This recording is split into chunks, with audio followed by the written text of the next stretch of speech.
Épisode 14 de Marseille, cette ville calme et paisible. Et on va commencer avec une petite vidéo à la Cité des Rosiers à Marseille. Un habitant excédé par l'insalubrité et l'accumulation de déchets dans un quartier marqué par le trafic. Il lâche désespéré. Ce n'est pas une déchetterie ici, c'est une honte.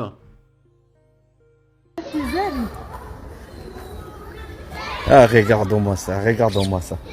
Imaginez ce gars, C'est la ville de Sébastien Delogu, les copains. on lui lance un truc, on lui lance un truc sur le dos. C'est la merde. Moi je pense que si ce quartier est dans cet état, c'est à cause de la mairie qui n'a pas donné assez d'argent. Voilà, il faut plus d'argent. Il n'y avait pas assez de bibliothèques et de médiathèques. Il n'y a pas assez de théâtre, d'accord, les jeunes ils s'ennuient, ok.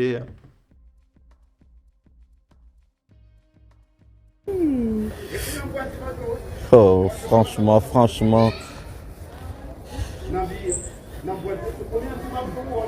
c'est la honte ça.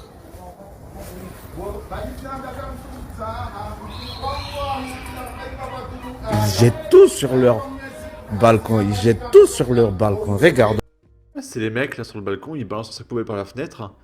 Et c'est une pratique assez commune en Algérie. Alors, pas dans tous les quartiers d'Algérie, mais mes grands-parents, quand ils sont allés à Alger, dans leur quartier, c'était normal. Et il y avait des éboueurs qui passaient une fois par an pour aller vider la ville. Mais toute l'année, ils balançaient par la fenêtre, il y avait des monticules de déchets partout, et c'était tout à fait normal. Alors après, c'était il y a une cinquantaine d'années, est-ce que c'est encore le cas aujourd'hui? Je ne sais pas. Mais ma grand-mère, quand elle est rentrée d'Alger, euh... tu vois, la gauche parle de racisme, ils sont pas prêts pour ma grand-mère. Ma grand-mère qui n'est plus de ce monde, hein. Elle me disait, si tu me ramènes une Algérienne, avec l'accent du Sud, hein, elle avait dit quoi? Tu n'es plus mon petit-fils. Ça l'a traumatisé Alger, hein, vraiment. Elle m'a expliqué qu'une fois elle a reçu un sac poubelle sur la tête, et ça a éclaté, elle avait plein de couscous sur la tête, et il y avait un guide qui était avec elle, et qui lui a dit non, il faut pas retirer le couscous de sa tête, parce que ça porte bonheur quand on reçoit du couscous sur la tête. Ouais, Alger a transformé ma grand-mère, hein, d'accord. Ok, ok.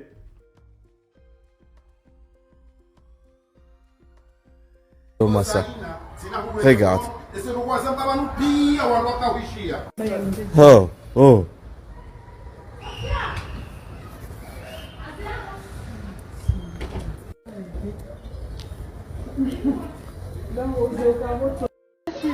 C'est génial, moi j'ai envie, j'ai envie de vivre ici, les copains. Et de m'imprégner d'une culture étrangère, d'accord. Et du coup, moi ça m'intriguait, parce que ça me faisait halluciner de voir autant de monticules de merde. Et du coup, je suis allé sur Google Maps, et j'ai tapé quartier des Rosiers, voilà. Et je suis tombé ici sur le centre social des Rosiers, qui est définitivement fermé. Voilà, il n'existe plus, les copains. Bah écoutez, pourquoi pas. Et on peut voir que la population locale est très française, hein, voilà. On voit cette maman voilée avec son petit garçon à côté d'un tag directement écrit en arabe. Là, on voit... Alors, au vu de sa tête, je sais pas si c'est une adulte hein, ou une collégienne ou une lycéenne, parce que par rapport à la maman qu'il y a là... Après, elle est au premier plan, donc elle est plus grande. Bah, c'est le problème quand t'es voilé, en fait, c'est qu'on ne voit pas ton identité. Voilà. Mais on peut voir, voilà, voilé, voilé avec sa petite gamine. Voilé, voilé. Là, il y a une blanche blonde. Voilà, ça fait une. Là, il y a des caddies. Voilà, des poubelles par terre, des caddies remplis de trucs. Me posez pas de questions, les copains, je sais pas pourquoi il y a des caddies au milieu de la route. Laboratoire de biologie médicale. Ok. Il a l'air pas mal ce quartier. Là, il y a un mec qui est là. Voilà, peut-être qu'il a rien fait, hein, mais peut-être qu'il deal aussi, on sait pas. Tiens, là, il y a encore des familles. Une maman voilée avec le masque Covid, on connaît. Une maman voilée avec ses gosses. Et une dame voilée, ok. Eh ben, c'est pas mal le quartier des Rosiers, les copains. On est pas mal. Ok, ok. Les Rosiers. Et pourtant, ils ont une infirmière, un dentiste, une charcuterie, une boucherie, fruits et légumes, pressing, coiffure pour hommes et pour femmes, opticien. Il y a plein, il y a tout. Mais non, c'était pas assez. Il n'y avait pas eu assez d'argent, d'accord, pour ce quartier. Et malheureusement, il est tombé. Du coup, peut-être que le monsieur, il a filmé là-bas. Bon, voilà, on sait pas trop. Ok, ça a l'air pas mal, ça a l'air pas mal. Marseille, face à l'insécurité, les résidences fermées se multiplient pour se protéger des cambriolages et des incivilités. Et du coup, peut-être que ça a un rapport avec le fait que le quartier des Rosiers a fermé, je sais pas. Cela ne concerne plus seulement les quartiers UP. La tentation de se barricader pour échapper aux incivilités et à la délinquance. À Marseille, près d'un tiers des résidences seraient totalement ou partiellement fermées. Si ces décisions peuvent faire polémique dans certains quartiers, où les habitants doivent faire des détours, les propriétaires qui veulent échapper au cambriolage, comme au deal, n'ont aucun regret d'avoir fait ce choix. Autrefois ouvert, l'accès à la cité des Chutes-la-Vie est désormais fermé. Si cette décision fait polémique dans le voisinage, les copropriétaires comme Lucien sont sûrs de leur choix. Quand on voit que les dealers s'installent dans toutes les cités, on a peur. Il y a eu de l'insécurité. J'ai un monsieur âgé qui habite dans la cité. Il a subi, lui, sur 5 ou 6 ans, à peu près 7 ou 8 cambriolages. On a eu un homejacking. On peut se prémunir pour assurer notre sécurité, affirme-t-il. Les résidences fermées ne concernent plus seulement les quartiers UP. Au Campanule, un temps menacé par l'implantation de deals, les habitants respirent à nouveau.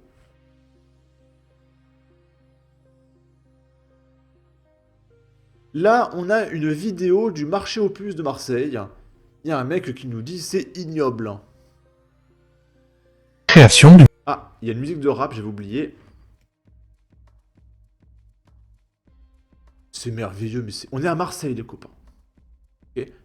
Et du coup, dans la vidéo, on voit ici Slimani Mustafa. Ouais, c'est ça. Slimani Mustafa. Et du coup, j'ai tapé ça sur Google Maps et j'ai retrouvé le quartier. On va voir ça juste après. D'abord, on regarde la vidéo. Et on est totalement en France, les copains.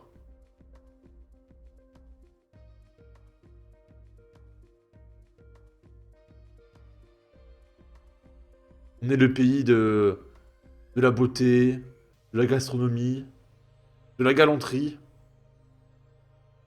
Hein, vous vous souvenez dans Olive et Tom, quand l'équipe de France elle arrive, il y a un mec sur son cheval blanc qui arrive. Le mec il brille, d'accord, il y a une aura qui se dégage du monsieur. Et là c'est la France de 2026, le copain.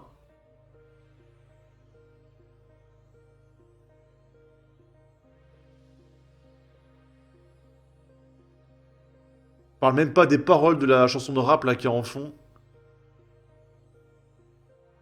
En entendant chaud quartier, ça me dépouille. Et les meufs, nanana, nanana.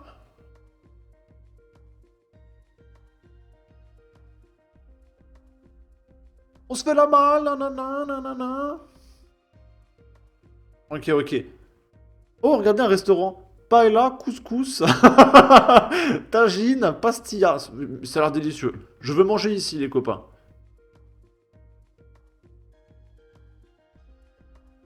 Et du coup, j'ai tapé sur Google Maps Mustapha Slimani pour essayer de retrouver ce quartier.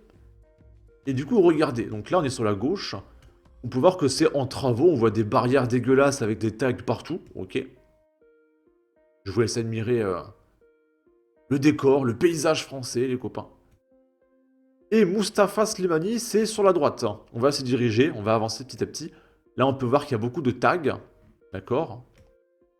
Avançons un petit peu. Donc là, on a un tag DZ avec des blocs de chantier, d'accord. Des tags partout, tout le long. Hein. Tout le long, là, c'est du tag. Regardez, du tag, du tag. On avance un petit peu. Hop, hop, hop.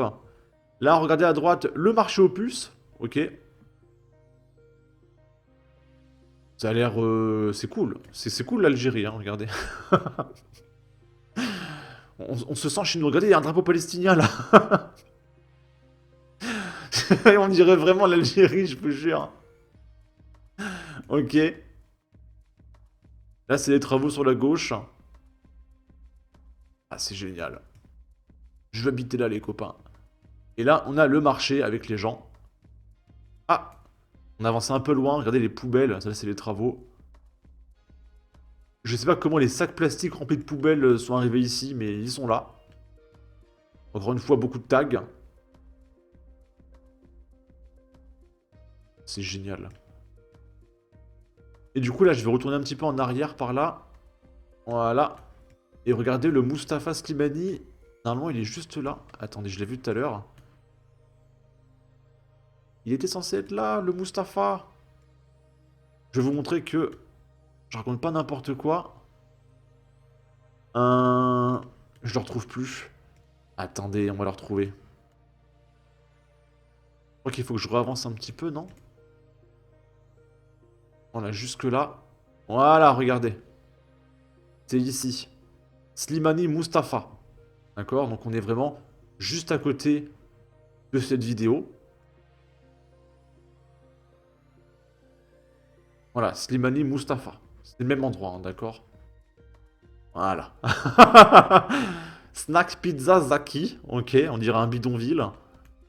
Bah écoutez, c'est pas mal. C'est la France, les copains. C'est la France.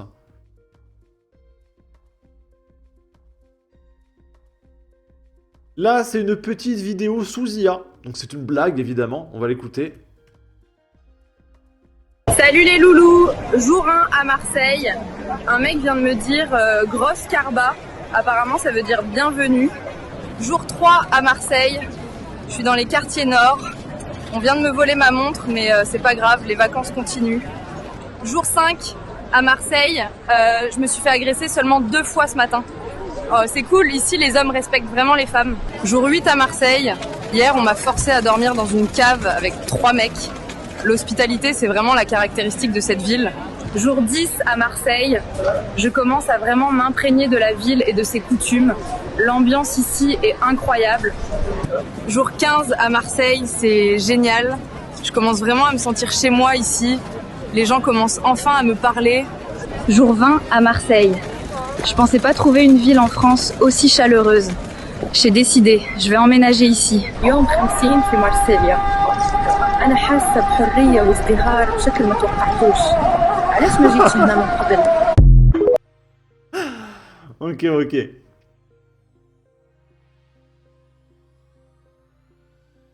Là, c'est Stéphane Ravière, le sénateur des Bouches-du-Rhône, qui surprend un homme en train de démonter sa voiture. Et du coup, il va interpeller le mec. Bonjour à tous, il est 10h30 du matin, je suis dans le quartier des Olives, en 13e à Marseille. J'ai garé ma voiture là, vous voyez, là, à côté d'une voie extrêmement fréquentée, il doit y avoir 500 voitures à la minute. Là. Donc, je distribue quelques tracts dans le quartier, puis je reviens à ma voiture. Et là, je tombe sur un crasseux en train de me la dépecer. De me la dépecer. Je tombe dessus, je dis, qu'est-ce que tu fais là, espèce de... Bon... Espèce de français. On en a marre des français, c'est encore un homme. Hein, on revient sur le profil du monsieur, voilà, c'est un homme, en claquettes chaussettes. On en a marre des hommes. Le coffre, le capot, il était ouvert. Donc à Marseille, quand le capot est ouvert, on se sert. Bon, il n'était pas ouvert en plus. Mais il baragouinait à peine le français, hein, parce que certains... Bah, peut-être qu'il a vu qu'il y avait un petit problème technique et il s'est dit tiens, je vais aider ce monsieur par bonté d'âme. Parce que moi j'ai des connaissances en mécanique, que je travaille dans un garage, on sait pas hein, les copains. Tout de suite là les amalgames.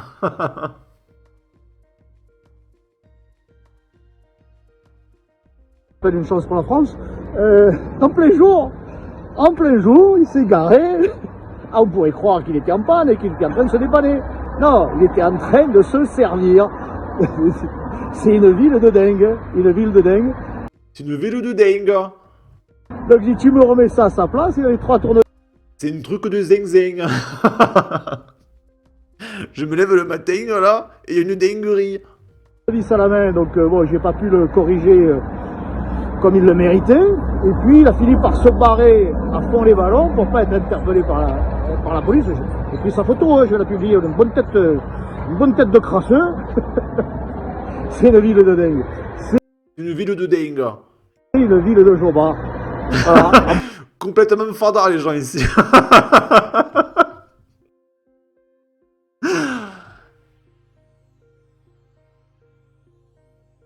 Les jours, ils vous ouvrent le capot et ils se servent.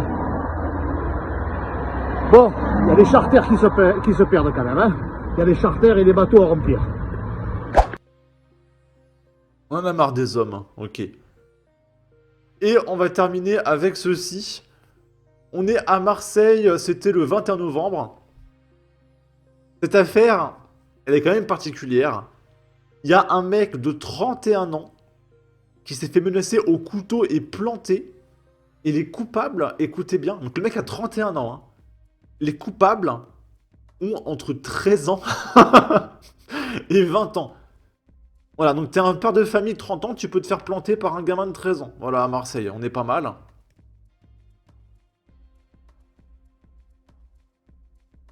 Agressé par des individus qui lui ont dérobé son téléphone portable à Marseille, un homme a terminé à l'hôpital et 4 suspects ont été placés en garde à vue. C'est à quelques encablures de l'évêché, l'emblématique hôtel de police du 2e arrondissement de Marseille, que 4 jeunes s'en sont pris à un homme qui cheminait rue Francis Chira dans la nuit de jeudi à vendredi en fin novembre. Ils auraient menacé la victime avec un couteau pour lui extorquer son smartphone.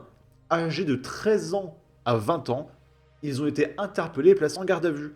L'un d'entre eux a été retrouvé en possession d'un couteau correspondant au signalement donné par la victime, un homme de 31 ans, qui a été blessé lors de son agression. Il a été transporté à l'hôpital par les marins-pompiers. Voilà.